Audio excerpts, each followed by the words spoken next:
रात का तीसरा पहर था। अरुण, जो एक प्रसिद्ध पत्रकार था, एक पुराने किले की रहस्यमयी कहानी पर शोध करने गया। गांव वालों का कहना था कि किले के अंदर 7 दरवाजे हैं और हर दरवाजे के पीछे एक रहस्य छुपा है। अरुण ने तय किया कि वह खुद इस रहस्य का पर्दाफाश करेगा। पहला दरवाजा खोलते ही अरुण ने देखा, एक दीवार पर खून से लिखा संदेश था। यहां से आगे जाना खतरे से खाली नहीं। वह रुकने वाला नहीं था। दूसरे दरवाजे के पीछे एक पुरानी घड़ी टिकी थी। हर मिनट की टिक टिक उसकी धड़कनों को तेज कर रही थी। तभी घड़ी का कांटा रात के 4 बजने का इशारा करते हुए खुद ही घूमने लगा। अरुण ने खुद को संभाला और तीसरे दरवाजे की ओर बढ़ा। तीसरे दरवाजे के पीछे एक अजीब सा कमरा था। वहां एक कोने में बैठा बूढ़ा आदमी बिना पलक झपकाए अरुण को घूर रहा था। अरुण ने उससे पूछा, तुम कौन हो?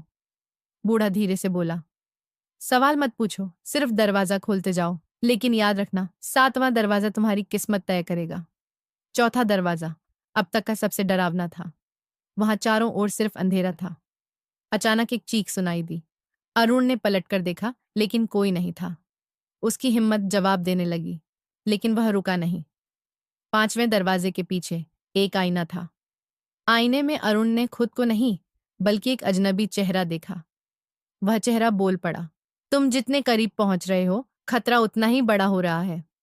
अरुण ने घबराहट को दबाते हुए छठे दरवाजे की ओर कदम बढ़ाया। छठे दरवाजे पर खून के धब्बे थे। दरवाजा खोलते ही उसे एक चमकदार चाबी मिली, साथ ही एक पत्र। यह चाबी तुम्हारी मुक्ति है, लेकिन 7वां दरवाजा तुम्हारे साहस का अंतिम परीक्षण है। अरुण ने 7वें दरवाजे की ओर बढ़ते हुए गहरी सांस ली। दरवाजा खोलते ही वह दंग रह गया।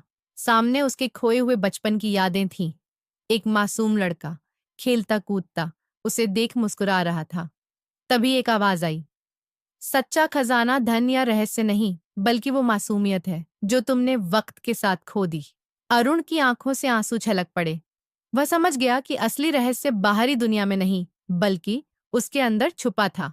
सीख, जीवन के सबसे बड़े खजाने हमारे भीतर छुपे होते हैं, बस हमें उन्हें पहचानने की जरूरत है।